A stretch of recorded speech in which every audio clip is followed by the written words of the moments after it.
my goodness, I'm so excited. We have two absolutely amazing superstars from Success Lending. And for those of you who don't know, if you're already affiliated with eXp Realty, we're all owners. That's the cool part. This is our in-house solution. And it's not just like, oh, and we've kind of got like a lending thing and it's kind of okay. It's mind-blowing. It's amazing what we're doing. And we have two of the very top folks from the Success cohort, let's call it, that are here joining us today. We've got Matt Berry, who's a producing branch manager, Devon Peterson, who's a loan officer, and a little bit of a secret, we might have a special guest today. If you guys hang on to your seats, someone pretty amazing who's going to come and say hi to us. And so I hope you're ready for that. By the way, as we always do, here's what we do. Core 90 training, CORE, concepts of real estate, 90 minutes. And what I'd like for you to do is send a text to one of your team, somebody in your group who you're like, you know what, they should be here. They should be checking this out. We're going to show you how the Success platform can help you to build your business and also how other top agents are already using this. But today we brought in two of the very top people because they can break it down for us start to finish. And I got to be honest, this is a little bit of a knowledge gap for me. So I'm super excited because I love to learn. As part of the way that we get better, right? How are you supposed to use a tool if you haven't seen how to use it? So I just want to say thank you very much, Matt, Barry, Devon, for being here today. I'm going to bring you guys up on stage. I know you guys are giving us a lot of time, which is incredible. And we've got some of our very top leaders in our organization. Just so you guys know, we have some people on this call who are doing 100, 200, 500 transactions a year. So these are no slouches. Right? A lot of icon agents that I'm looking at their faces right now. So this is very exciting to have you guys here, and I appreciate you giving us our time to the community. Let's see if we can get you guys unmuted. There we go. Thank you so much. Appreciate you inviting us on, Jeff and Lexi and Christine. Absolutely. Thanks for the invitation. Just super happy to be here and excited to share, what we have to offer with our partnership with eXp. Yeah, it's really exciting. And let me double down on that. By the way, this introduction got made from one of our leaders inside the community, Christine Kites, absolutely amazing agent, icon, has won awards all over the place, been a top producer for decades, and made the intro. And I appreciate that as always with any of our leaders. So, well, let's get rocking and rolling, man. I'm excited to hear a little bit more about what you guys are up to and what makes this platform so unique for all of us. Awesome. Let me get my screen started here and we'll... You've got screen share privileges there, so you're in good shape. Nice. All right, guys, quick introduction about myself. I'm a producing branch manager with Success Lending. I've been with the company for just over a year now.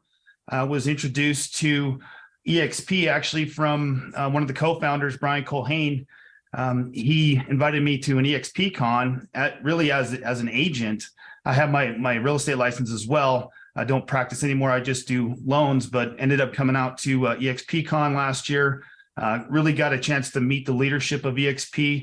And while I was at that conference, I met Shaun Patrickus, the president of Success Lending. So to give you a little bit of an idea of how Success started, basically we have our leaders here. Everybody knows the story of Glenn Sanford, just a wonderful visionary, super humble guy, serial entrepreneur. His story is just one that is one for the record books on how fast he's built the company and how many lives he's changed.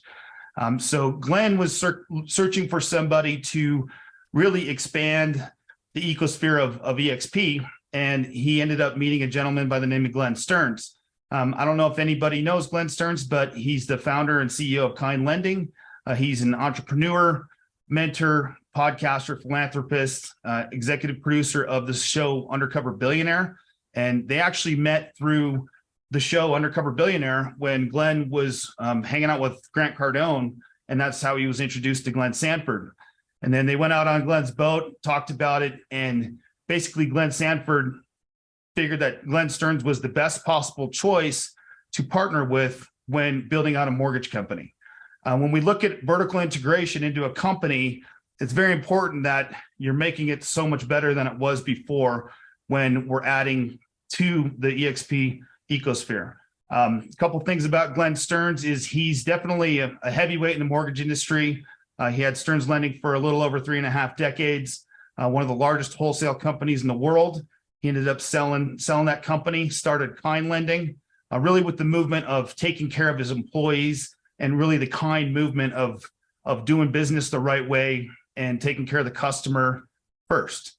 So the business and the companies really aligned very well with the culture, with technology based, with being very collaborative and supportive of each other. We've been in business for a little over a year now, and we've really kind of catapulted a mortgage company into the ecosphere with being licensed in 38 states already, with another 4 pending. We'll be in 49 out of 50 states by the end of the year. Some of the things that are important to know is that we are already direct to Fannie and Freddie. So all of our processing, underwriting, closing, and funding is done in-house with our own underwriters. What's nice about the company is that really it was built for your growth as an EXP agent. It was built to provide world-class service. So those are our two, really our missions in creating the company. We're doing a lot of things with, I'll go over some co-marketing, some co-branding, but really like the purpose of the call today for me is to educate, inform, provide value, and figure out ways how we can survive in today's market. The other gentleman, I don't know if Shaun's on yet. Let's see, he's here. Shaun, you on? He's right there. Awesome. So I'd like to introduce our president of Success Lending, Shaun Patrickus.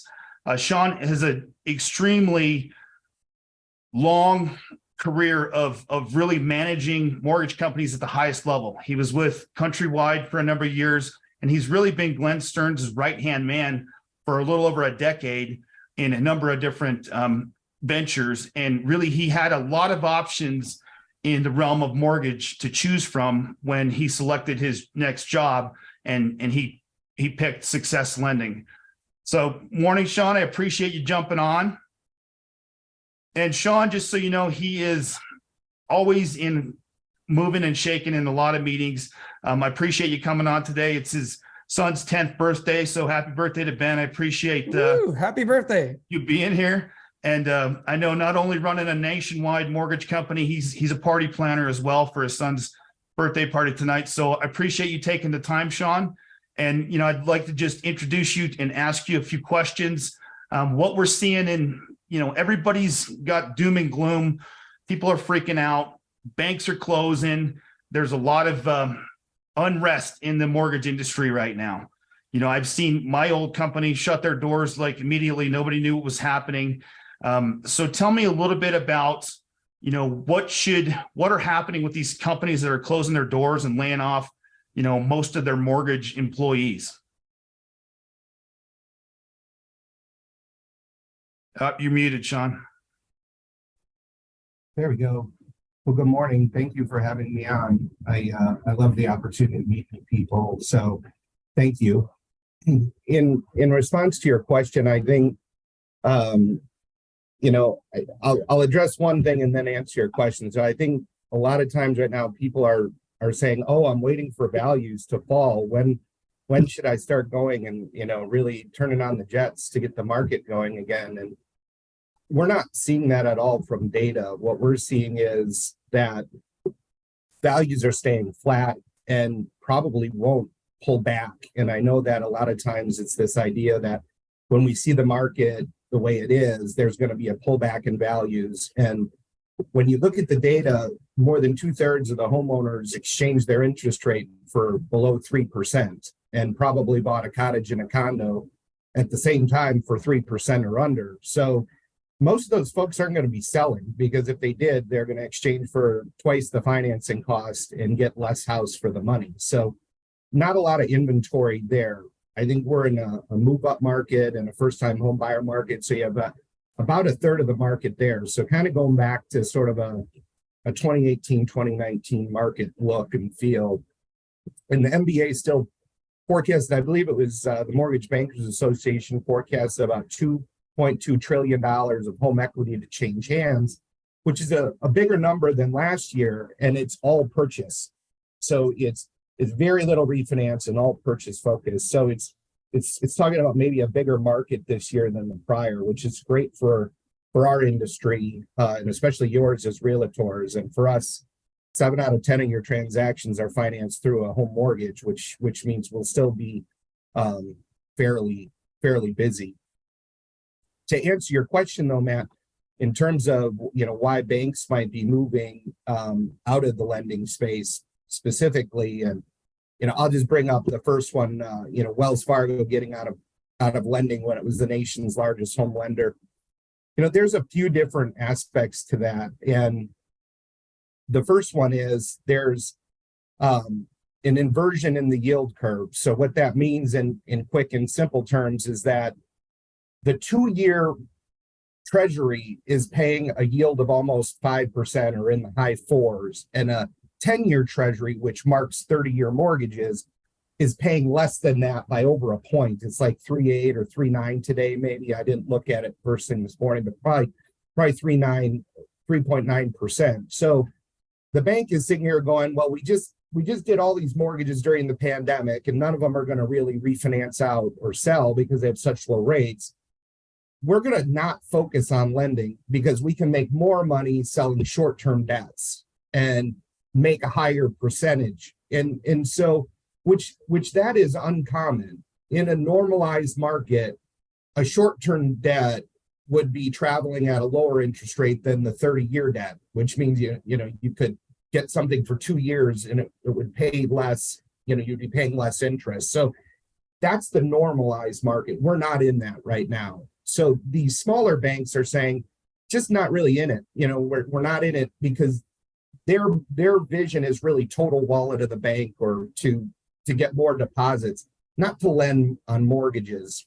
They're really looking for a different model. So that's a real big function of the banks foundationally. So the money isn't necessarily directly there.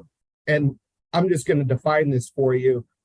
When interest rates are lower, mortgage-backed securities pay more, the yield, because the idea is the consumer is going to keep the mortgage for a longer period of time if it has a lower interest rate. If somebody has a higher interest rate on a mortgage and then rates go lower, they think the loan will be refinanced. And all of these loans get put into a security and ends up in essentially a 401k or something like that. So if somebody refinances frequently, you have to keep a mortgage for at least 3 years to outrun the manufacturing cost of making a mortgage. So that's really the benchmark. It's about 40 months or something like that. So when you think of it from a bank's perspective on a lot of these things going on, probably not the best business for them when they have a lot of other businesses. The second thing with banks is there's a lot of compliance people out right now because during the pandemic, there was a lot of loans. And so now we're doing fewer loans, but there's still a ton of compliance people floating around. And that's in terms of the Wells Fargo. And I don't know if you read, but I think it was in December of last year, 2022, they got CFPB imposed a fine of almost $3 billion. And that's a huge number. And a lot of it came from them taking loans that were brokered in. So they took loans from mortgage brokers that might not have followed the protocol appropriately. Yet Wells Fargo was holding the loan when it got complied and audited. And that could be from, any of the different regulations from RESPA on down. It could have been for many reasons. I didn't read specifically what their citing was for, but big number there. And so, you saw them leave. Now you're seeing Flagstar, which is, the biggest warehouse lender. They closed their retail lending. So not a lot of money there for them to continue to want to move forward. And then the last thing is we're in this ever-changing business with IT, and some of these bigger old banks, they would have to retool their entire system to bring their manufacturing costs into an efficient allocation. So some of these older companies, like Wells was big 25 years ago, for them to retool all of their tech for the modern market is a huge expenditure when you look at the compliance involved and what you have to do for PPI and SOC 2 and all of the audits you have to do. It's a big piece to do it the right way. So those three reasons on the banks specifically, I would say. Matt, did you have anything else? I want to make sure I address all your questions. Yeah, I wanted to ask you about, you worked for Glenn Stearns for a long time, and you're on all these meetings, Glenn Sanford really well. What are we doing differently, and how are we positioned as Success Lending to succeed in a purchase market? Sure. So, I have had the good fortune of working with Glenn Stearns now for almost 13 years. And I don't know if you knew, but at our previous company, Stearns Lending, it was a very big joint venture lender. We had the joint venture with SoFi, we had KB Home, William Lyon Home. We had a lot of we had 21 joint ventures with a lot of national brands that you would recognize. And so Glenn was really very good in that business of understanding how joint ventures work. And the reality is, and in my experience in working with him, realtors kind of see it, they kind of look at mortgage people and, in a way like they're like the realtor's putting out a buffet and the mortgage person's showing up with a fork. And I think what you really want to see is a potluck where it's like, what does the mortgage person bring into the business? What's the realtor bring in? And are we really creating these key relationships where they're sort of bilaterally nourishing our business? And that's really in these JVs what we're looking to do. So if you look back to just the core values of EXP and sort of this sort of democratic platform that Glenn Sanford had put together, he's really trying to put the realtor center stage on how to propel their business in the best way.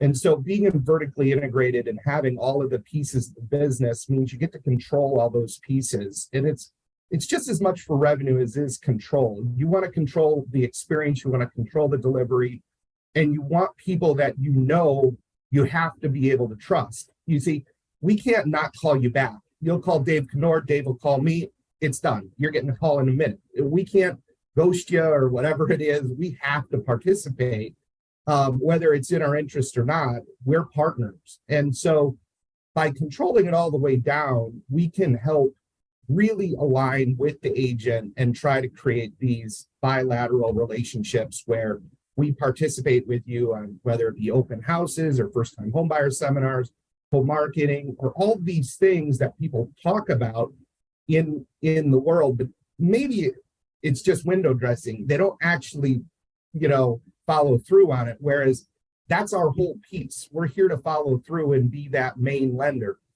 And if we succeed even 1 out of 10 times with the buy side volume, we'll be a top 12 mortgage company in America, driving so much accretive revenue to the bottom line that'll translate into expansion share for you that you would definitely be interested in. And that expansion share affects EXP agents better than even exponential share because they're getting it on everybody, every FLA, regardless. It's a value play for you as an agent to work with us from an incentive base, but primarily its biggest incentive is just relationally and having that person you can count on in your market.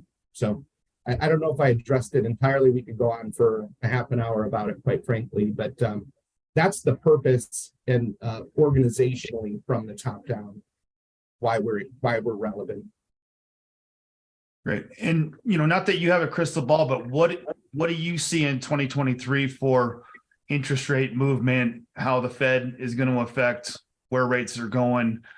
Talk a little bit about, how inflation is affecting our market right now. And what are you seeing for this year? Yeah, so the inflation piece is interesting, and that in of itself might talk to why values will go up. During the pandemic, the government, through a certain level of monetization and how they give money to banks, expanded the money supply by a ridiculous number. It's like almost 40% or something like that. So you're seeing a lot out there that's going to create inflation. You can't really reel that in. You might reel it in wages in the short term and stuff like that, but now we're talking about billionaires all the time. And I used to think somebody that had millions of dollars was winning. There's a lot of money extra in the system, and you're not going to see pricing go down anytime soon. That money isn't going to filter out very quickly. So I think that's a good piece to recognize, out of the gate for what we're doing. Buy now, you don't have to wait. There's no argument for it to go down in value. The reality, though, is with interest rates, the actual 10-year rate is only at maybe, I don't know, Devon, do you know, or Matt, do you know the 10-year today is at 4% or 3.9? So if the 10 years at 3.9%, the delivered rate to a consumer should probably be around 5.25 or 5.5%. Yet today it's at almost 7% or 6.875 is delivered rate on a 30-year mortgage. That is because all of the bond traders are thinking that the Fed's going to continue to raise, and they're worried about getting a surprise to the upside. So they're artificially higher. If the Fed just said we're done raising rates, rates would probably trend down to 6% delivered to your consumer. What that means is for every tick down the interest rates go, it makes more consumers in reach of home ownership. So at 7, a lot of people aren't in home ownership. They're priced out of the market. You know, that last $200 cut so many people out, and you don't have as many buyers to offer homes to. So the reality is, if we could see the 10-year trend down, and this is really in the forecast, it was forecasted for about mid-year, about June of this year, we were anticipating rates to get back down under that 6% threshold, where it really brings a lot of buyers into your opportunity zone. And so in my mind, that translates into, tactics of get your nurture campaigns up now, get nurturing up, get your nurture bucket, top of funnel, get them filled now, and those will translate into transactions later in the year. And again, your activity is not going to equal achievement right now. It's just not going to. It's going to be more activity, and you're putting your achievement, your translatable GCI coming in the door later in the year. That's how it's going to translate. And again, it doesn't mean that you're not going to do deals now. It doesn't mean that you're not going to have a spring market. You're going to have, a percentage of the market that's going to operate at 7% financing, but you're going to have a lot of people come in at 6% that didn't have the opportunity to transact in the last 2.5, 3 years during the pandemic when they were priced out of the market. So that would be my answer on that one. And then really just the last thing, that we had more than full employment for a long time. So although people might be losing their jobs now, we're still at a very high employment number. And so if you have people that have lower debts than they used to have because of lower interest rates over the last 3 years, and you still have full employment, you still have a robust housing market. And again, that top third of the market you're going to be working with, they're going to be the best and most fun buyers to work with from a gratification perspective, in my opinion. I love helping first-time home buyers. I love helping move-up buyers. They're loyal customers. You're literally building your database for the next 20 years. That's literally what's going on in the real estate business today. Those are the people you'll be helping. Great. And, question for you, you had a lot of options in choosing a job. And, when you were offered to start this venture with Success Lending, I know that you spent a lot of time with the leadership, with the Glens, as well as, Dave Kennord and, Leo Pareja. Talk to me a little bit about, what you've seen in the past year and what EXP is doing that these agents should really focus in on and pay attention to, that are designed for the growth of the agent, with things like Revenos or, our Buyer's Best. What are you seeing that is available to everybody on this call that they should really pay attention to and dive deep in? Yeah, I think probably Core Home is a great opportunity. I mean, if you look at it, if you just look at data and you're trying to make business decisions moving forward, the number, I think it's like 97%, and this is like a Stratmore data or something like that. It's like a third party, but I think 97% of customers start their pursuit of housing online, and they usually do it on an app. And so, obviously people look at realtor.com or Redfin, or you're looking at Zillow. And before, we looked at them as lead aggregators that would help identify clients for us. But now, they're really taking clients, and that's the mall. That's where all the stores are. And so what EXP is trying to do with Core Home is to really create a preference-based app that you can give to your clients in the hand to keep them from going to the mall. Let's keep them in the department store. Let's keep them at Macy's. EXP's Macy's, they've got the Core Home app. Let's keep them shopping there. You've got everything there you need. Don't go to the mall and look at everybody else. And the nice part with EXP is the basis of the platform and how it works is very efficient in the fact that it is virtual. You look at competitors like Compass, where their marketing plan is to spend a fortune on the fanciest office on the fanciest suburb on the corner, and they load themselves with fixed expenses. And then you look at the process of EXP and you look at the solvency and success of the company, you look at Q4 financials, best in class really in the real estate sector, and it's just a smartly run company. That really goes back into, in my opinion, goes back to Glenn Sanford wanting to be a disruptor, wanting to be innovator, and then putting a lot of people around him. Michael Valdez, who's just got a great pedigree coming from 20 years at a major competitor and bringing all that to the company. Leo Breja with his tech background and really leading strategy, and all the same people. Dave Kennord, great at recruitment and building the business and just down home bringing, edifying our company. So I think we have just a great foundation of individuals, and of course, Courtney in marketing. And you have a great leadership group that has a spectacular business plan so that as the market turns, it really positions EXP in front of so many competitors. And you can see that as the market pulled back. If you look at earnings, you can see what EXP's done in the sector. They're clearly best in sector, at least top two. And so as the market excels, I think it really leads, partially from the platform itself into a great recruitment opportunity. And I think if the firm continues to grow in the way it has been, with as many productive agents and in the business process that it's done, I think the future is really bright. And I'll just go deeper. Even when you look at the compensation plan and how it works, it's a compensation plan that incentivizes people to participate in the culture and get back to the company. It incentivizes people to go to the events and participate in the events and participate with people wanting to bring themselves up. All of these things are somewhat unique to EXP's model, and there might be imitators and other companies out there trying to do this.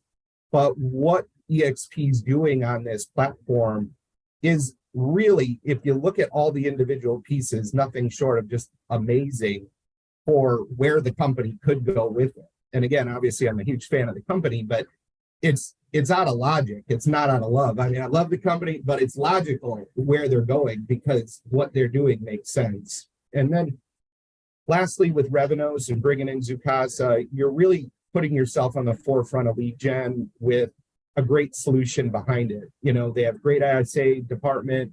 They have a great platform with a huge opportunity. And I think the timing was right for the acquisition, and it really puts the company square to be able to build that with Core Home and with Zoocasa, making Revenos to get those customers. And Core Home already has almost like 600, 700,000 people have the app, and we're not spending any advertising dollars on that.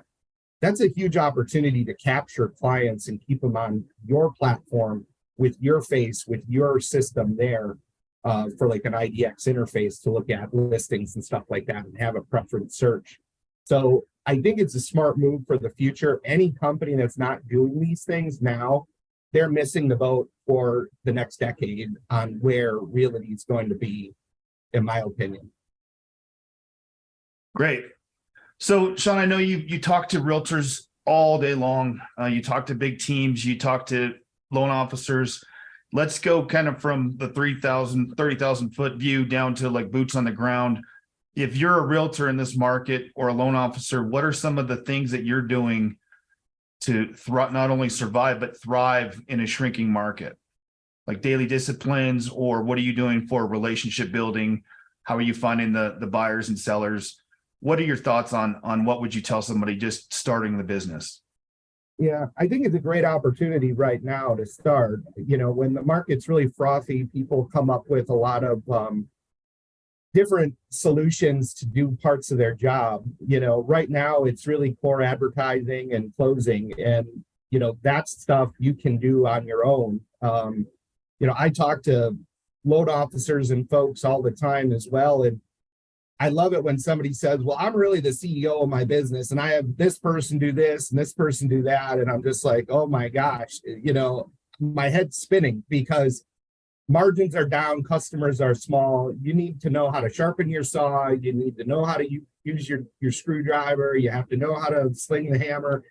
If you're going to hire out all these things and subcontract everything, I think it's going to be a very tough market. You got to love what you do. You got to love the client. You got to enjoy doing a needs analysis, trying to find out what they're looking for, and really enjoy the interface right now. I don't know that, unless you're with the really big teams where you have a lot of support for the individual agent, it's an equal market now. Everybody's got a phenomenal opportunity to build their own brand and their own business because people aren't going to spend the money for all of these subscriptions and gadgets right now. And I don't know if there's an ROI on it right now. There's just not enough customers for the ROI. I think focusing on, and this goes both ways from the top all the way to the bottom. And I just had a call with, I think you guys are out in Don Yoakum country out there, but I just had a call with him the other day and we were talking about what can we do to generate nurture campaigns today to generate customers. And that's really where the battle is going to be won right now. We all need customers. It's not doing math with the customers. It's not doing menial tasks for the customers. It's the work to generate customers and then doing it the right way. It's everything matters. How many signs are you going to put up for an open house? You're going to do 2 signs, you're going to do 10, you're going to do 20. How many people are you going to try? You're going to try to get 40. If for every 10 customers, you're going to probably get another customer that's going to transact in 90 days. So all your strategies, you're going to have to work on every one, and the tactics are going to matter. If you're not going to try to be great at each one of those things and you don't enjoy it, this isn't going to be the time for you or the market. And people don't like every part of their job, but they might like their job. And realty is a lifestyle job. Let's be honest. Mortgage is a lifestyle job. You got to answer your phone at 10 at night. But what I find right now is you got to love every part of it. I just think love the homeowner now. You got to love them. They want to get in a house. It's their time to shine. Make them the star of it. Get involved. Get your mind working that way, even if you don't feel like doing that part of it or you don't like doing certain parts of it. That's the work right now. It's not the shuttling people around. It's not the work that was going on before. It's the very front end of the funnel work today. And that's really just loving people. I can tell you, my father-in-law had a Caldwell franchise for 40 years in the upper Midwest, and he could talk to anybody at all hours. And, if he was in the grocery store, he was trying to get a deal. If he was at the gas station getting coffee in the morning, he was trying to get the deal. Everything was surrounding that foundation of finding customers. And that's got to be fun in your life. If you don't find it to be fun, make it fun. I think it's fun. I talk to people all the time, and I'm not high pressure sales. I'm low pressure. It's all relational and find enjoyment in it. That would be my statement. Great question for you on, we have the interest rate market environment that we're seeing close to like 22-year highs. How much should the realtor pay attention to all the other things that are going on in the lending environment, like FHFA, and the conventional change in the loan level price adjustments? We're going to go over some of these things, but talk to me about like how much should that realtor know and how much in tune should they be with their lender to understand those changes that were happening that we don't have any control over? Well, you can go as deep as you want or as little. I tell our loan officers to stay in their lane and try to edify individuals' brand, that, reaffirming with the consumer they've made the right decision on who they're working with and always talking up who they work with. As far as what's good for you to know about what's going on is during the pandemic, the GSEs or you know, HUD, Fannie Mae, Freddie Mac, VA, they made a lot of loans to folks that were saving money in refis and buying second homes and maybe some investment properties because they saw it as an income stream or something. What happened is they went very overweight on second homes and investment properties, and they didn't really make enough loans to what they call their VLIM, or their very low income purchase. So as a government, GSE, a government service enterprise, I think Marcia Fudge is the head of HUD right now. She's the one who regulates a lot of this stuff.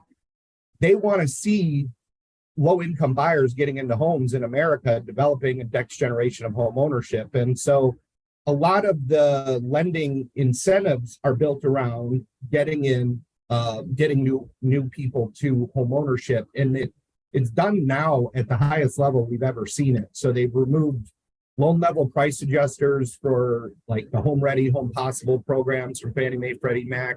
They've reduced the ongoing mortgage insurance premium on FHA. They have lowered any loan level price adjusters for extremely high LTVs at the lowest FICOs. So you could have a 620 FICO score at a 95 LTV, and that rate is actually going to be cheaper than somebody who's at 80% with a 780 FICO, to incentivize and help develop home ownership at those levels. Now, again, you might say, well, what does that matter to me? It matters only trying to find people within reach. So if the rate goes to here and the payment equals this, it puts more people within reach of home ownership. And so what they're trying to do is put at the lowest levels more people in reach of home ownership. And again, the higher you can get home ownership nationally, the lower crime ends up being, and the better schools end up being, and all these things improve, obviously nationally. So that's kind of what's going on. I mean, there's other individual DPAs and all those things, which quite frankly, we do a lot of them, and are rolling out a lot of them, but they don't always translate into value to the consumer. Quite frankly, they only give them a small bit, and it's a lot of window dressing, in my opinion, but those help. We offer those. But I think in your discussion with your consumer is just letting them know that they have a lot of options, and to look for mortgage professionals that want to have a conversation with them. I'm going to tell you right now, as a profession, sometimes I'm embarrassed. These loan officers, they want to push out an apply now link and walk away from the deal. That is the worst thing you can do with the consumers today.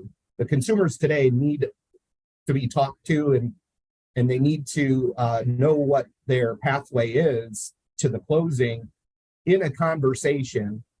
And, too often people push through DocuSigns. They don't read anything. They're not talking to anybody. They look at a headline and then they walk away.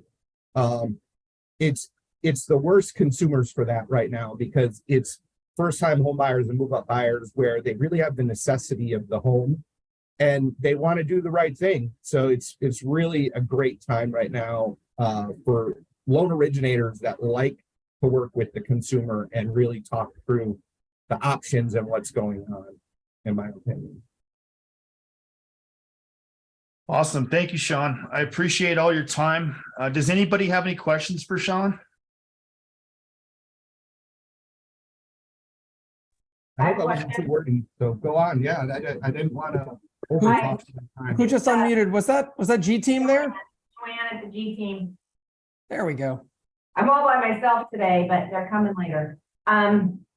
So my question is it success lending or is it kind lending? Because I see people that work for kind lending, are they success lending and vice versa? I'm a little confused on the branding. Yeah, that's a great question. So what part of the joint venture value is that we get to grow on our own time frame without having to employ all of the departments that it takes to be a compliant national mortgage company. So I get to use secondary markets for loan sales, capital markets, legal, and I get to use some of those departments from EXP as well. So our partner is EXP with kind lending, and the birth of that is Success Lending, which helps you in your stock endeavor in your company. And so if you're talking to a salesperson that's at Kind Lending, that has nothing to do with us. But if you see an email from our capital markets or our legal team or our accounting team at Kind Lending, I pay them a very, very tiny fee to use those departments amongst the business. And that's to be the back end of it. But the front end of it, we have our own sales force of about 60 loan officers nationwide today. And those are the individuals that are in your ecosystem and Workplace, Rebella, and at many of the events as well. Okay, thanks for that clarification. So we're looking for Success Lending. We're not looking for Kind Lending. Correct. And you'll find us, we have an MLO locator page with a heat map. So you click on the state, you can see everybody that's doing business there. And it's on our successlending.com website. We have, we own the domain Buyers Best, and we have our Buyers Best program, which is a $1,500 lender credit for EXP Realtor clients, whether it's buy or sell side. So if we helped you market a open house, any of those individuals could qualify for our Buyers Best, which is essentially a $1,500 lender credit, and it could function as like a no-cost loan. That would essentially cover lending fees and the appraisal, so the consumer doesn't have to bring $1,500 more to the transaction. But these are all things that we offer at Success, and we are part of the Success brands, just like Jarek Robbins with Success Coaching, or Ted Lates over at Success Spaces or Success Magazine, and so on, owned by EXP. Great, Shaun. Could you address one more thing for me? When we talk, there's some attractors on this call, I'm sure of it, where rev share is important, rev share plus is important. How does our profitability help support the model of EXP? So, obviously part of this is the vertical integration and just controlling all aspects of the transaction. So that's important in just the business plan of the company. But in the process, there's two ways we apply through expansion shares. So, you get paid on the exponential share on your FLQAs as you go down. But if you add X amount of FLAs, you're going to pick up expansion share for all of them either way. So it isn't influenced on your tiers. You're going to get it all the way down. And, we're hoping for it to become a relevant number as all affiliate services grow. And it's something that, it would be relevant if we were funding, $2 to $8 billion a year. It would probably comprise 15 to 20% of your overall revenue share earned. And you might think that seems like an out of reach number, but when you're doing, 400,000 sides a quarter, it's actually a very doable number. And we're probably, trending that way after year one.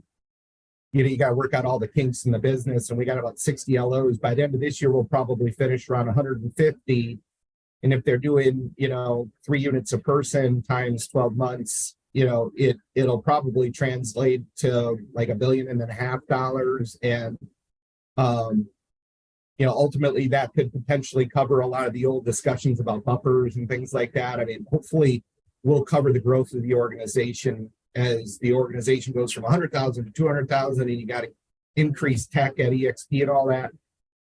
Affiliate service should really be covering a growth gap for the whole organization and bringing a creative revenue to the bottom line. So that translates into, you can look at, I believe it's explore explorexprealty.com. And if you go down into the grid of tiers, and then you look at your expansion share grid, you can look at what that translates to from the algorithm of your FLAs producing transactions and what it means to you.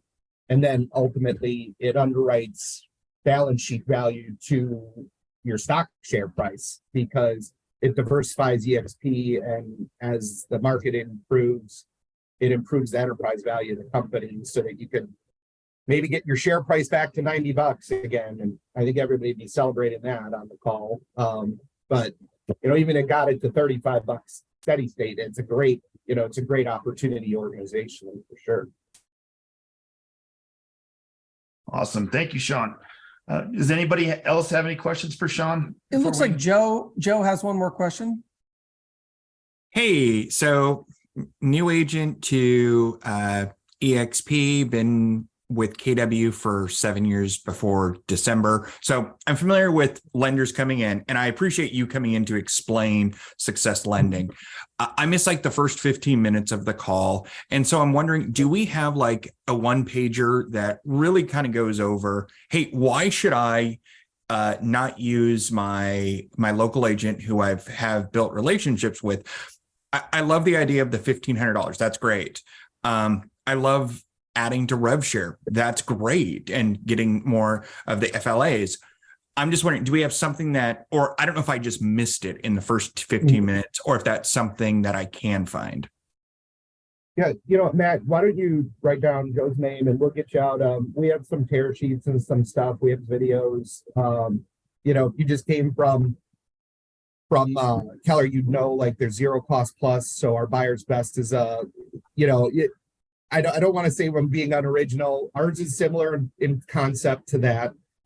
So it really could be a value play for your consumers, and it ties you in. And the other thing it does, it gives you leverage. So if you're not going to use this, go back to your other lender and say, well, this is what I get from my in-house. I get $1,500 in good pricing. So well, yeah, that's definitely one of those things that went through my head. It's like, okay, so I mean, hey, I love having a single ecosystem. So, I mean, if success works great and I can find great lenders who are going to be able to make sure that I close on time with the least amount of stress and good communication with my clients, hey, I'm happy with that. So yeah, any kind of one pager would be amazing. I'd love that. Yeah, we'll shoot it out. And the thing is we do want to partner. I think we want to develop an actual partnership, whether it's accountability or whether it's nurture campaigns or whether it's finding customers. We're not asking for a handout either. We're not just saying, hey, we're the in-house, you make more, use us. I think what I would say is give us a try. There's all kinds of companies compliantly use everybody. We don't need all the business, but give us a try on one, say, hey, here's a pre-approval. We better answer the phone right away on the spot. We better give you great service. We better give you everything. If not, say, oh, well, gee, call me and tell me, hey, I didn't get what I thought I'd get, but the reality is we don't want you to lay down who you like to work with, but just give us a shot and see if we could partner with you. And then if we could generate a success story, maybe other people would give us a shot. We expect it to be wins begetting wins. And we're aligned to give you great service and give you the right products. And, all of those basics on that one liner, we'll show you that. And we want to do that, but we actually want to go deeper on a real partnership if we can. And Exactly.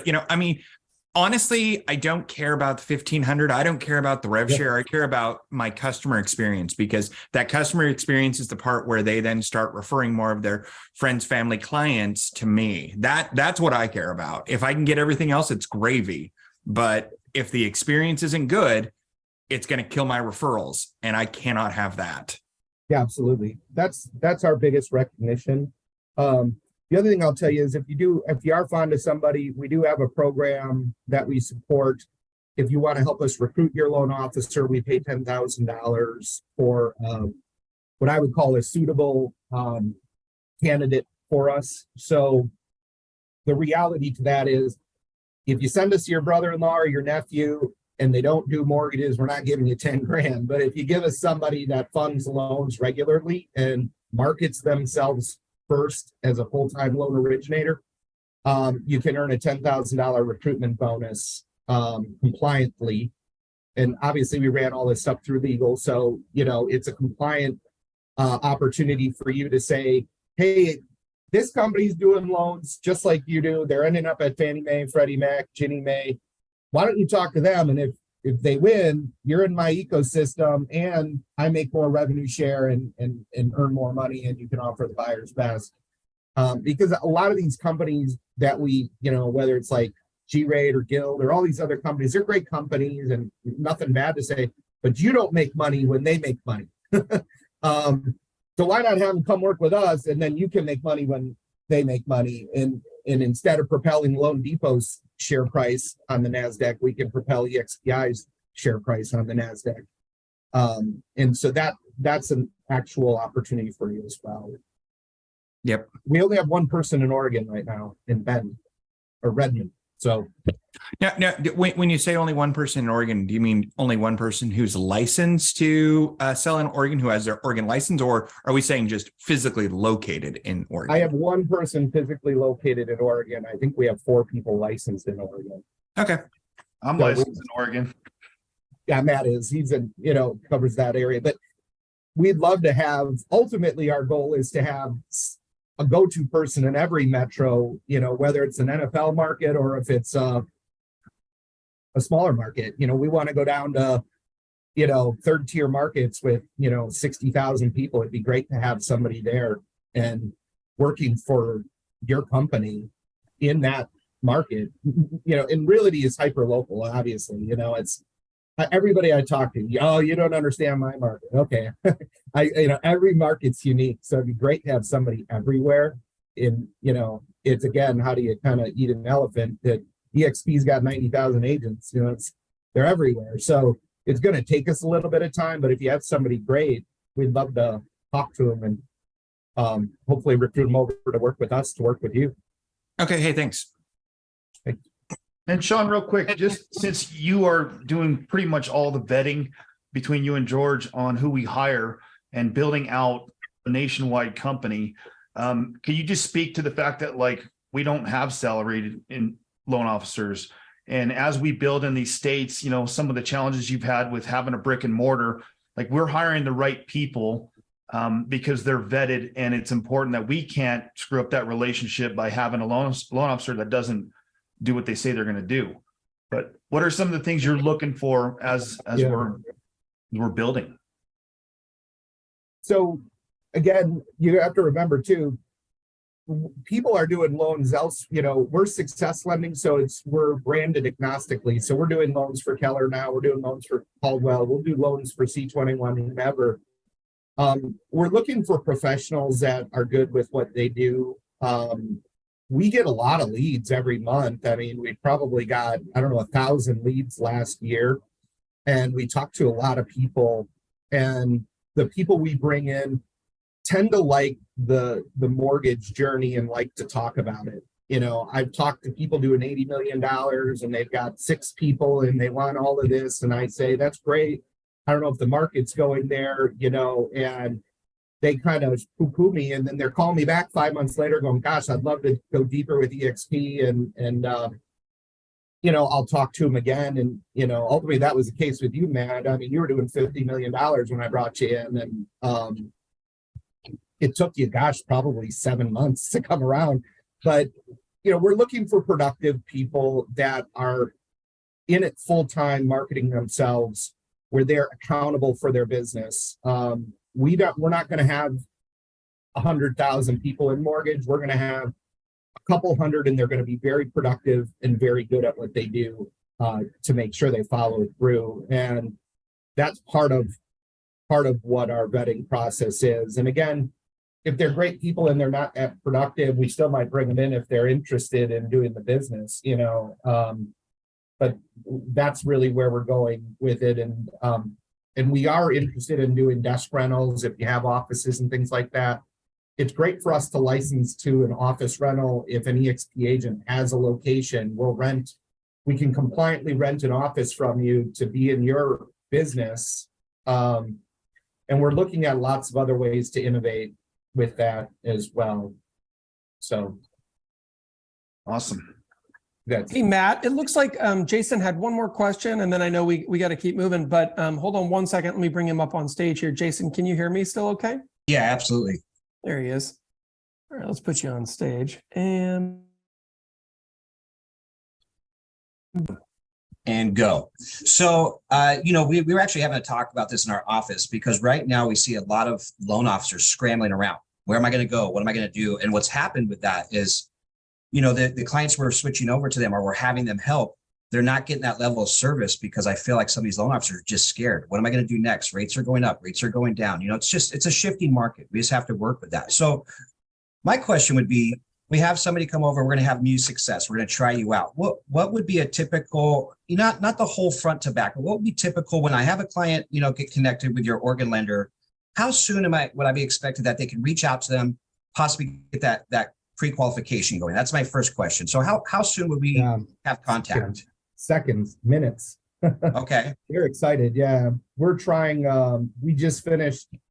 What we're doing is we're passing out about 300 EXP realtors in markets that people are based to reach out to and do a low impact introduction and some light value added marketing, nothing that'll be annoying, and try to make inroads for recognition that we're available. So awareness and availability. We have very strict, SLAs for follow-ups.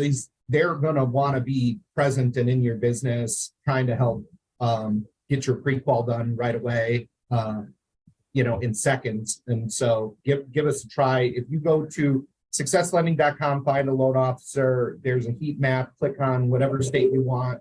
You can see the drop down, and then in there you can click on any of their web page. They have a personalized page with an apply now, push out, and it gives a bio in each person, and then it's all attached for SEO. So we have real bios that shouldn't be stocked. You should know about the person on there, and there should be a picture for every person as well. Oh, okay. And then the next part to this is, we have this, and this has probably happened in real estate for many years, but how would we look at our underwriting process? How quick are we to review documents? How quick are we to get back to the agents to be able to communicate with everybody else in the transaction? Yeah, pretty quick. I think, we had a huge pickup in January, and, I got a list of people that want to come on for underwriters and such. That's the benefit we have of Kind Lending behind us is I can use anybody at Kind I want, except for FHA underwriters. We have our own FHA. HUD only allows you to use your own. But I have a management services agreement with Kind Lending, so I can use anybody there that I want to use. And so if we get overwhelmed on our staff, we just click over to their staff, and then I actually use their closing department. And Kind is a big company with, they're funding, they're doing about $3 billion a year right now through their wholesale division. So we have access to all their resources, and we have a team carve out there. So we're pretty good on everything. I would say, most contracts are 30 days. We did a deal. I don't know. We had a deal come in. We closed in like 14 days that we took over from another lender that they were fumbling. We'll do rescue loans and stuff like that. If you just communicate, hey, I'm pulling it over, here's a closing, we'll accommodate. I mean, we're your in-house lender, so we're going to accommodate for everything we can. And the good thing is there's just a ton of slack in the system because people just aren't that busy right now. So we're actually ready to go on all levels. And we haven't missed a closing or a deadline or a doc sheet yet. I mean, we've got a lot of slack in the system. We have a lot of employees to work for you right now. Okay. So it sounds like there's a high level of communication. People are on top of it. We understand the value of taking care of those clients and then getting to the finish line. So the last quick question I have, because I'm just, I got in a little late too, like Joe did. We keep talking about this 1,500, and I'm just wondering what is that, in the fewest words possible, what does that mean when we bring somebody in? If the loan funds, that's a compensation to us. It's not. We can't compensate you. Section 8 arrest, but we'd go to jail. That's a criminal offense. We give the client $1,500. Okay, so that's a benefit to our client. That the client gets $1,500 towards their closing costs, their appraisal. It's an incentive for them to want to go to you. And then with that being said, your fees. Would you say you're pretty comparable with your fees for the clients aside from the $1,500? And we've worked with many different lenders that we come to find out they have higher fees because they're paying their loan officers a higher percentage of the transaction. So would we say that success is pretty friendly for our clients as far as fees to get to the closing table? Very, yeah, very, very, you know, we compare it nationally. So depending on, you know, you're in Oregon, we'll probably have much lower fees. All in with appraisal, we're probably at $1,500. So when we give them a $1,500 credit, we're paying their credit, we're paying their appraisal, we're paying their lender fee, they're fee free from us. And if they got a seller credit for a couple of grand, they could probably pay their, you know, transfer stamps or title fees or attorney fees or escrow fees, depending on where you're at. So the premise behind it is to really give them a no-cost loan from a fee perspective. Now, if they choose to take on finance points, or if we do a buy down and we're setting aside allocated dollars for the buy down, that wouldn't, the 1,500 wouldn't do a whole lot towards that. But the point of it is to function for EXP agents like the consumer's getting a no-cost loan. And when you do that on every loan, we had to plan for that. So we didn't increase our rates or anything. Our rates are very competitive. We actually do an employee loan, which is a EXP agent loan for you, where we knock 100 basis points off a yield and 125 basis points if it's an FHA, we knock off of yield. And our pricing, we only make a couple hundred basis points on the loan, quite frankly. So right now, we're not really trying to be in a huge profit zone because it's a tough market. We're trying to build engagement for you, and we're trying to build engagement with your clients to get them into Realty, to buying a home. We're trying to get them in the home so you win because we're owned by EXP. So I mean, we're trying to help the realtor journey as much as we can. Now, I can't say that in the future we're not going to inch up a little bit here and there where we can, but especially right now, we're in there for engagement. Like we're on sale. We should be beating the street in most cases.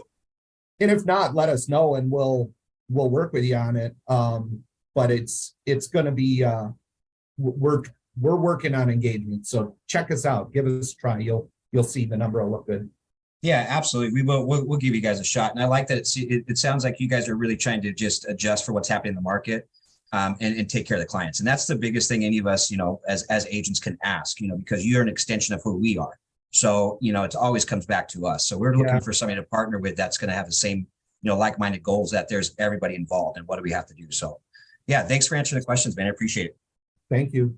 Thank you for having me on. I love this forum here.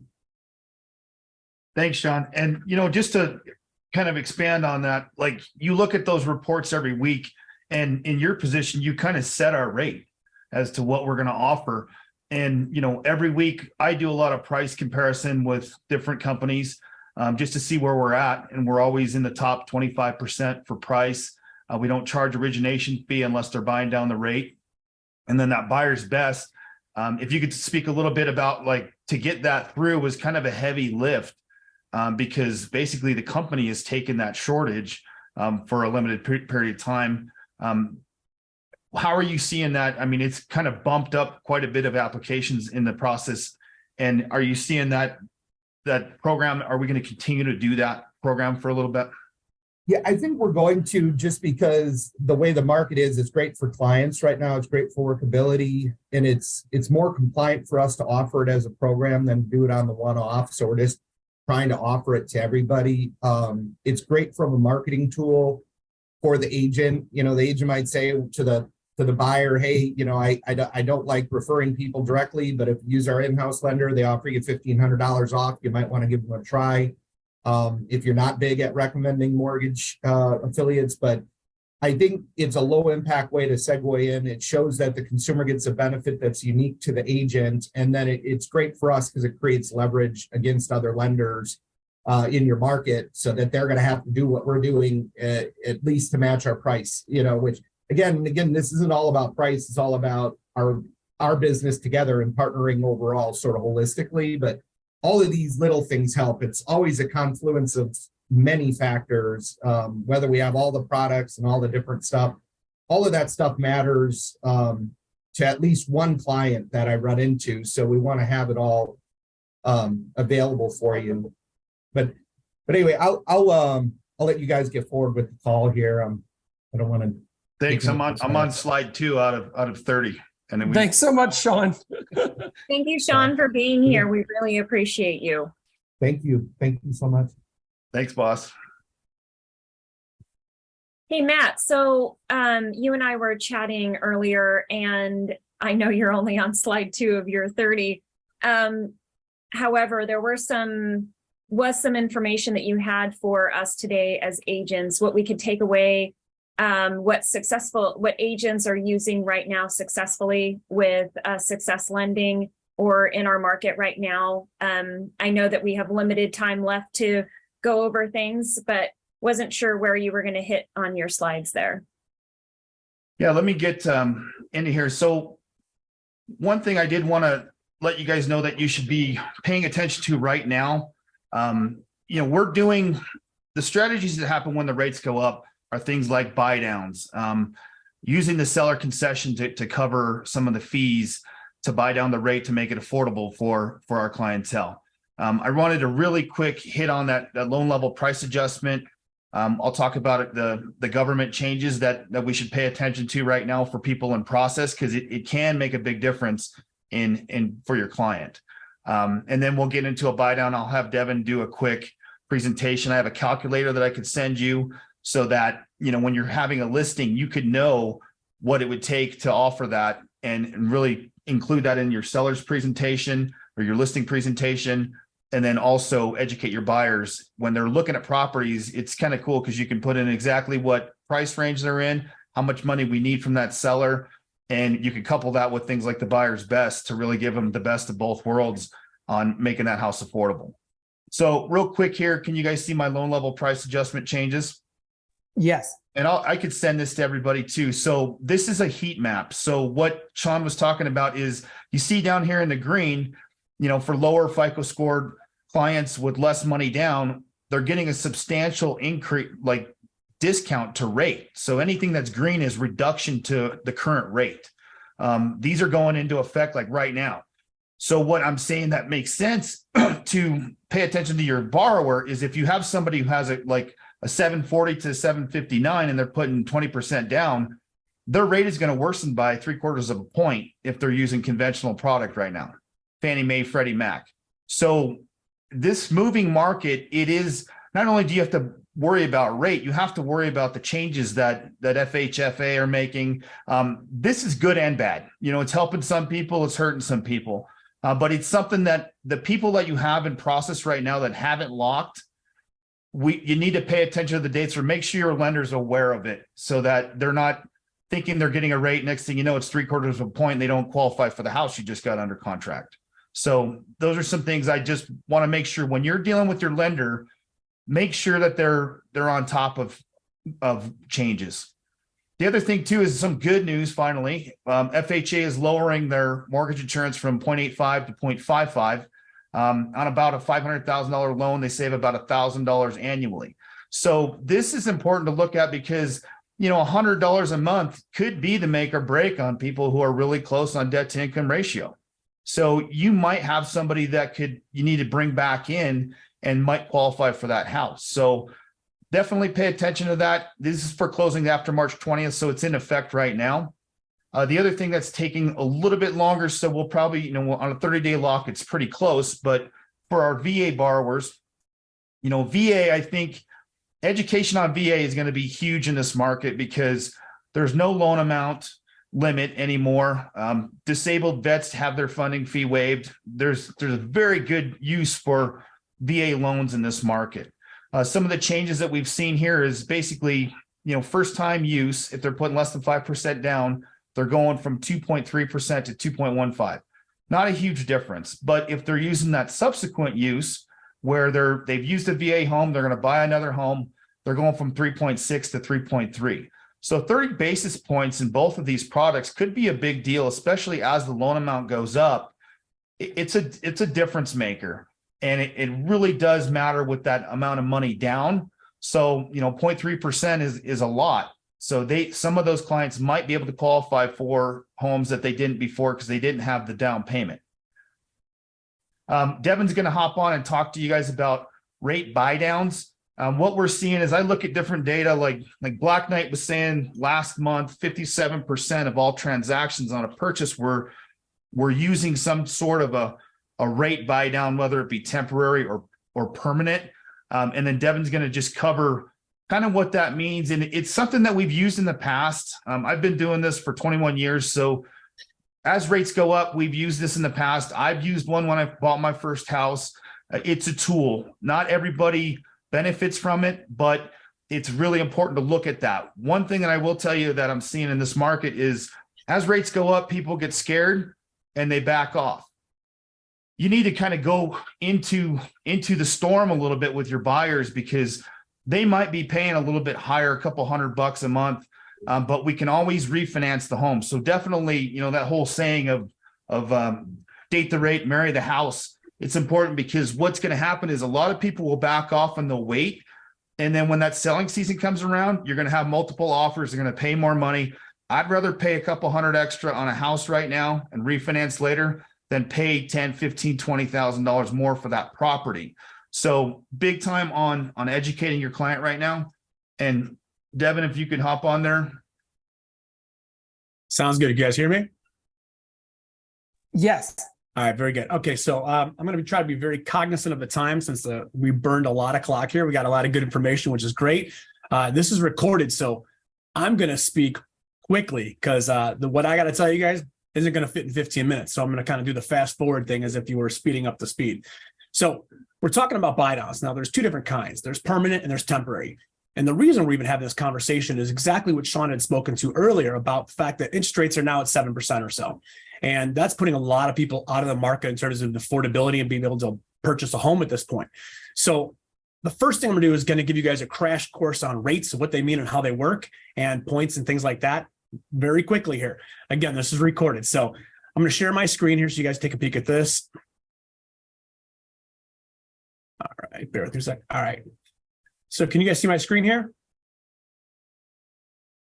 Not just yet. And Okay, so right here, this is a current market rate in general. It says 6.85 is your current 30-year fixed rate. This is across the board, the whole nation, everywhere, all different lenders, doesn't really matter. Tricky part about this is this. No rate that you see advertised anywhere right now is what they call a par rate. What a par rate means is this. Hey, what rate can your lender give you without a cost? Nobody's going to quote that. Why? Because it's a scary number right now, given today's market. Okay. So what they're usually quoting is something that costs at least a point or so. Let me quickly show you what that looks like in reality. If I use this form right here, a regular loan, Fannie Mae, 30-year, short little lock period. Right now, a par rate, by the way, anything with 100 is par, which means there's no credit back and there's no cost to get it. Right around 100. That's exactly what par rate means. That means we'd be offering 7.35%. But Devon, you just showed me on the slide before that everybody else is offering 6.875. Yeah, but they're quoting a point to get there. That is the common practice that everybody's doing right now. So in reality, everybody's buying down their rates right now. So there's two different types of buy downs. There's a permanent buy down and a temporary. You can say, you know what? I don't want to afford my home at 7.375. I want to do the permanent buy down at 6.875. So I'm going to buy it down.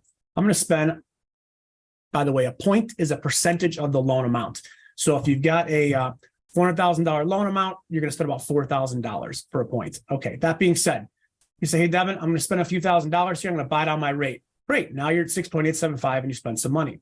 Devon, I want to make the home a little more affordable. And I want to go to 6.375.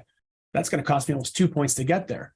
All right, great. Now I'm spending almost $10,000 to get my purchase price down in this example here at a $475,000 loan amount.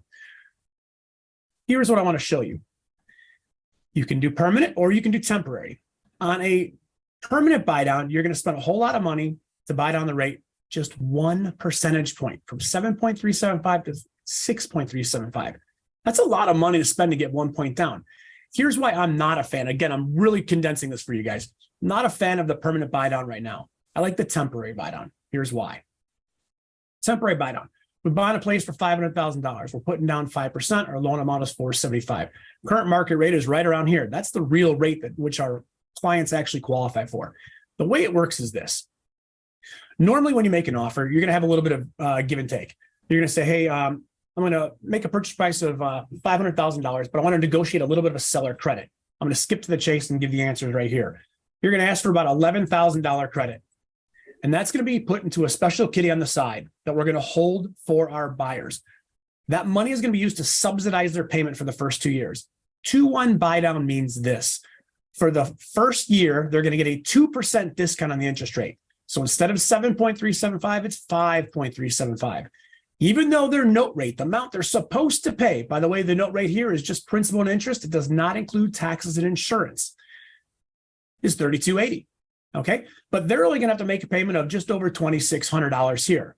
Well, how are they going to do that? Well, they're going to take that money from that little kitty we set aside earlier, from that credit that we got from the seller, and they're going to subsidize that $620 a month. So our buyer has a better cash flow monthly. They only have to make this smaller payment. Year 2 rolls around. They're going to do 1% off the note rate, and they're going to still be making their $3,280 payment, but $300 subsidy means they're only making just under $3,000. So for the first 2 years, they're going to save a whole lot of money monthly on their cash flow, and they're going to utilize those funds from that kitty to buy down that interest rate for the first 2 period. After that 2 years is over, it's going to be the normal interest rate of 7.375. Again, I apologize for talking so quickly, but I want to make sure I don't burn up too much time for you guys. At that point there, it goes to the 7.375, and that is now their normal payment. Well, Devon, I could have bought it down to 6.375 for that same amount of money. You could have on that permanent buy down, but here's what I'm saying. In this environment, today's market, everybody is anticipating the rates to get more favorable. As Shaun alluded to earlier, whether we go into a recession, whether anything else changes with the market, things going on in the next 6 months to maybe even 18 months, rates may come back down. So why do you want to spend $11,000, $10,000 in another scenario to buy down the rate permanently when 6 to 12 months from now, it might naturally come down 1 full percentage point? Because all you got to do is do a refi at that point and lock it in then. But Devon, I've got this $11,000 credit that I got from the seller. And if you guys have questions about this, I can walk it through you very slowly on a call at the granular level so it makes sense. If we used this program right here and we spent $7,000 to have it be 5.375 for the first year, Devon, the interest rates are amazing right now. They've gone down and the interest rate now is 5.5%. I want to lock this in for good. Great. Refi typically costs about $2,500. We've only used the first year's payment here. We've got some money left over here that we can use to fund that refi and lock you in lower. So this temporary buy down is nice because the first year you're getting 2 percentage points off. The next year you're getting 1 percentage point off. Anytime within that period or after, if you want to refinance, you can lock in a lower rate, which we anticipate to be better than if you did the buy down here. If you spend a point to get it, we're going to get lower than that in the next 6 months to 12 months anyway. If you wanted to spend the full 2.2 points that we showed earlier to get here, we're probably going to get lower anyway within the next 18 months. I like the temporary buy down better. So that's my quick Cliff Note version on that. I also want to talk to you guys about something else to try to provide a little extra value for the current clients you have in the market. All right. What is the challenge a lot of us are seeing right now? Buyers are concerned about the current market. They're concerned about the fact that rates have been going so high. Home values have been going up and increasing. But now there's a big fear that the home values are going to crash. If you look at the news, by the way, don't look at the news. It all looks like everything's going to come off a cliff and values are going to fall. It's not going to happen. And here's why I say that. All right. There's no inventory. We still don't have inventory. Doesn't matter what market you're in. There's not enough properties out there. So what I would tell your buyers is this: change the focus of what's going on. I don't really care about the home value right now. I truly don't even care about the interest rates. And I'll tell you about that in just a moment. The reason you're buying, your clients who are pre-approved or looking to get pre-approved, they need to move. There's a reason. It's event-based, right? So maybe the rents are going up in the area and they're tired of throwing the money away in rent. Maybe they're moving out of their parents' house and their parents are kicking them out of the basement. It's time to spread their wings and they need to buy a house. Maybe their family size is growing. Maybe they're relocating for a job. Whatever the reason, that event is happening. They still need to buy. We need to focus on that, okay? If they're worried about, well, Devon, I don't want to buy this house at $500,000 because what if it goes down to $450,000? I don't think that's going to happen. Here's why. Home values are not going to be crashing, still because there's no inventory. What we have currently is handcuffed buyers. And I'm going to quickly explain what that means. If your current home right now has a loan amount of $400,000, they're probably locked in around that 3% that we all had in 2020 and 21. Their principal and interest payment is this. If they said, I want to buy that exact same house because maybe it has a little updated features or something like that, and I'm going to do a lateral move, but I'm going to have the exact same mortgage amount.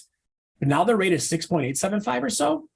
Their payment, principal and interest, is that much more. It's 50% more. Are you going to move laterally and spend 50% more money? Probably not. Let's say you got the move-up buyers that we typically have. We're going to go up moderately, just $100,000 more in our principal loan balance. But by doing that, at that 6.875 rate, it's almost double. The likelihood of that happening, not so much.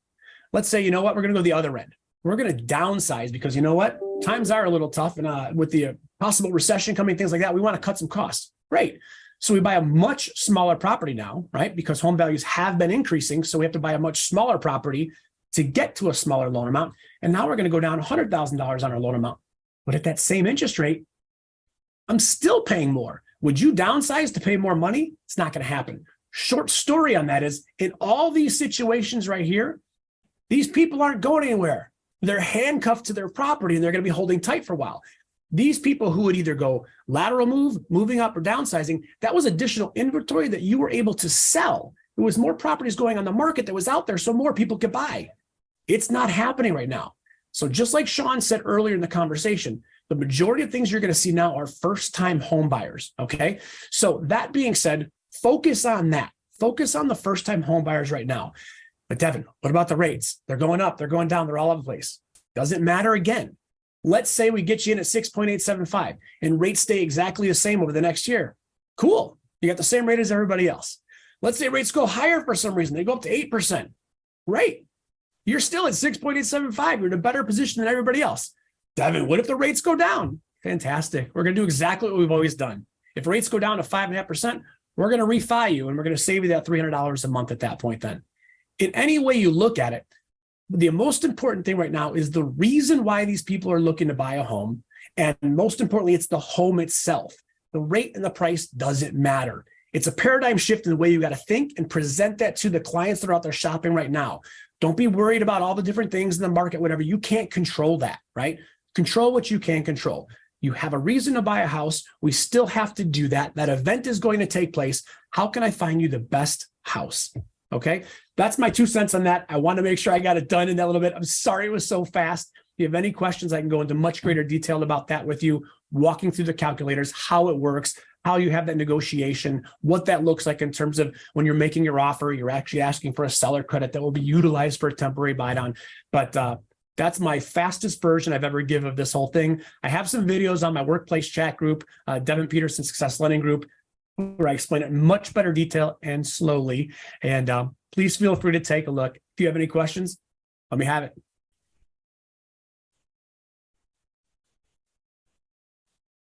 I think that was awesome, Devon. It was, I think, you know, what's funny is there's been a big push on 2-1s, 3-2-1s. That actually started, I mean, Q4 of last year, I think, is when I really started seeing the push show up, because it was looking for opportunities to effectively reduce the monthlies. Right. It's almost like we started dealing with real estate sales a lot like you see car sales deal. It's like, what do you pay per month? Let's make that happen. But I think that agents to understand how to have that conversation. It's not that people aren't buying or selling. Like there is obviously a reduction in the volume that's happening. We understand that. But to be able to get out in front of people and to simplify, first off, what you just did, by the way, was simple. It was awesome. I actually liked the time compressed version because you left out the fluff and it was less math. And it was like, here's what you say, here's how to do it. It was good, man. So does anybody have any specific questions for Devon about what he just covered? Rock and roll, man. That means you nailed it. Thank you. Appreciate it. Thank you very much, guys, for having us on. We really appreciate the time. We're excited. I hope we can provide some value for you. You bet. All right, Matt, I think you're back. All right. So it looks like we're getting kind of the end of the time. Do you want to keep going or do you want to shorten it for questions? You know, here's what I'd like to do, because it was great. By the way, I love that Shaun came on. So don't be bummed. I know your slide deck was was awesome. We'll have to bring you back to go through the content there. But here's one thing that I'll say is I know that there are some top agents at EXP who are leveraging success, having a ton of fun using you guys, and are seeing it win with their clients. But like, and I think we saw this question showing up from some of the other agents, which is like, what's the primary value add or primary value opportunity of migrating existing relationships over to success, or existing client relationships over to success? Or is this one more tool in the tool belt? For me, and I'll just share this with the whole group, part of it is vertical integration, because when this wins, our net worth as a company goes up, and all of you are shareholders, AKA owners. So you want, trust me, for success to win long-term, win whatever that looks like, to grow and to increase value. Because when that happens, it kicks back. It's different than if you've ever been at another real estate company where they're like, and we've got a mortgage division and you should use it. And it's like, and that first off, that hasn't been my experience. Having conversations with people at Success, it's like, wow, they're really bringing in some serious rock stars, some like horsepower.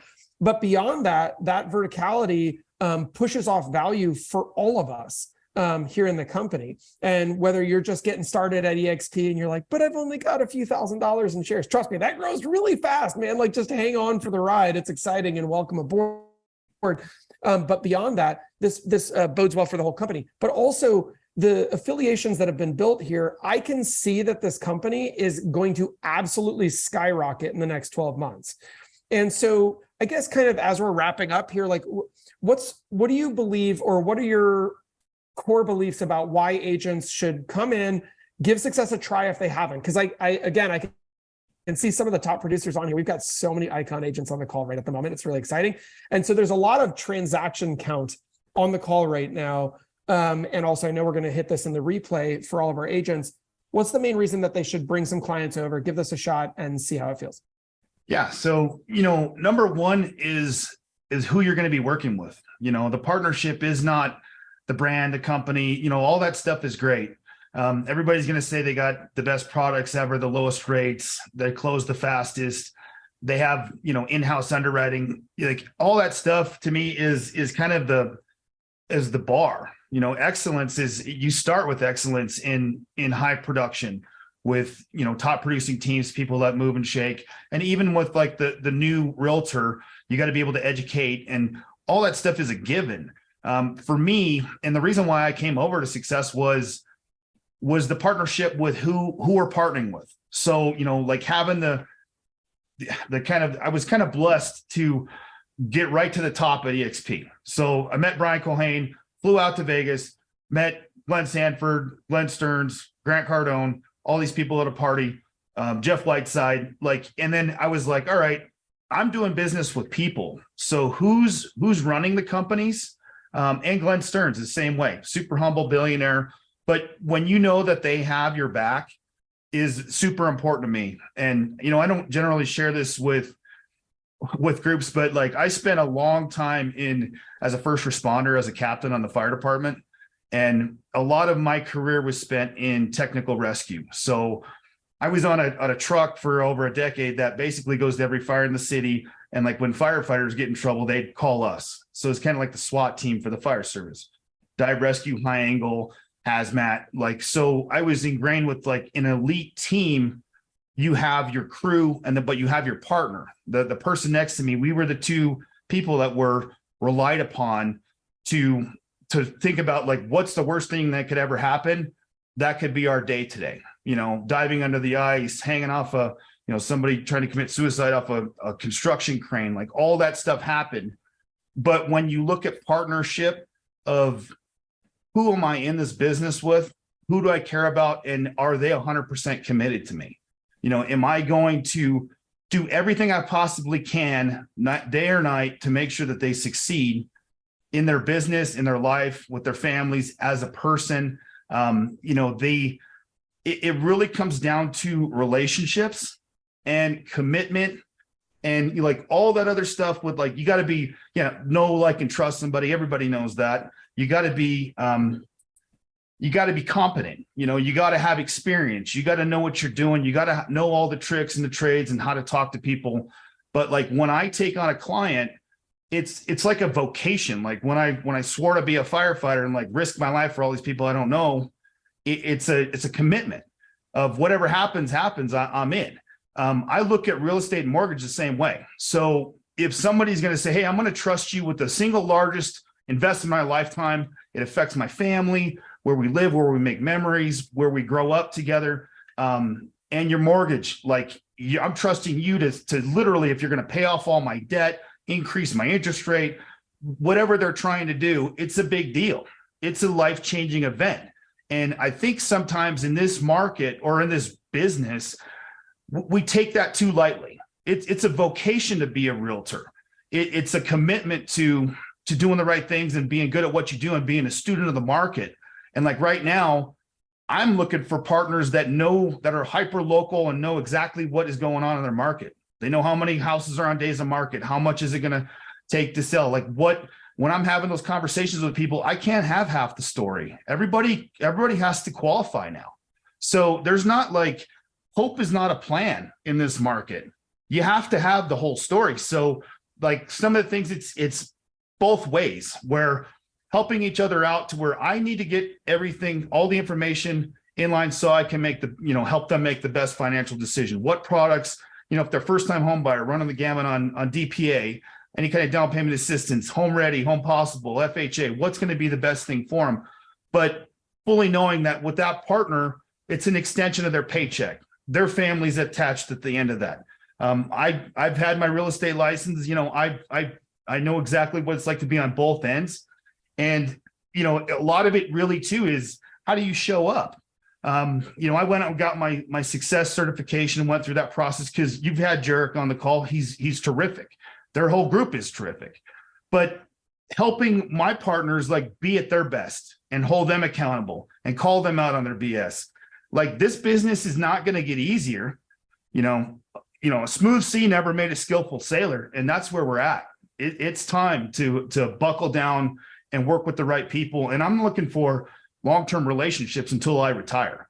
Like you don't want to have the salaried employee that has at the credit union might have an eighth lower in rate and you're using them, you're trusting everything with them. Or if you have that lender that you've been loyal to and you have those relationships and they actually know the names of your kids and things like that, totally respect those relationships. That's how I got to where I'm at. But I would also look at where can we fill in the gaps? Is there some products that we're offering that they may not have?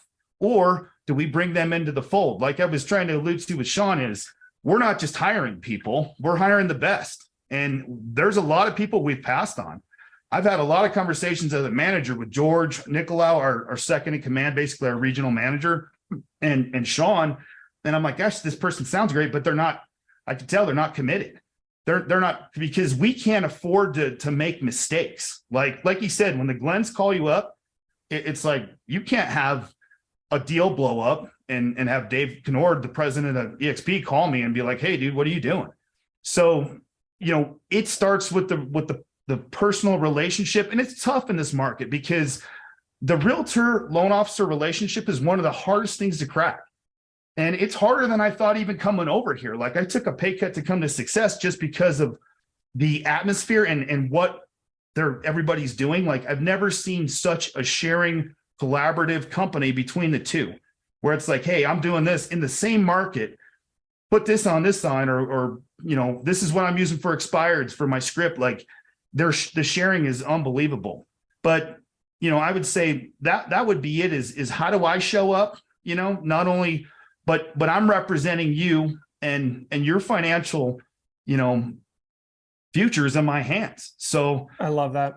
Yeah, that's really cool. And I know we're at time. So Matt and Devon, you guys are absolutely incredible superstars. And I want to say for everyone on the call, take the time, have a conversation with these guys offline, and you'll start to see the horsepower power that's available there within Success Lending to really help serve your clients at a higher level, optimally to save them some money, right? But also to save them time and effort, because we've all had that thing where it's like they go after a 1/40 millionth of a point better rate from Bob's Home Loans, and the rate or the deal blows up at the last second because those folks don't know what they're doing. And I like the safety and security when I'm moving through the process of knowing my deals are going to close. I think that's one of the other value props here that's really awesome. Thank you guys so much for your time, for bringing the president of Success to the call today, and for spending some time with the community. You guys are amazing, and I really appreciate you. Thank you to everyone on the call. Tomorrow, by the way, we have Attraction Mastermind. You guys are awesome, and we'll have to have you back. I know you prepped up some slides. I want you to have the opportunity to do that. So we'll plan that maybe for later in the year or something like that. Thank you guys again. And we've put the link several times for Success Lending, but it's successlending.com. You don't have to remember that. If you can't remember that, you're having bigger problems. So thanks, guys. And Christine Kites, thanks for lining us up, having in some superstars today. All right, everyone. Hey, we'll see you guys soon.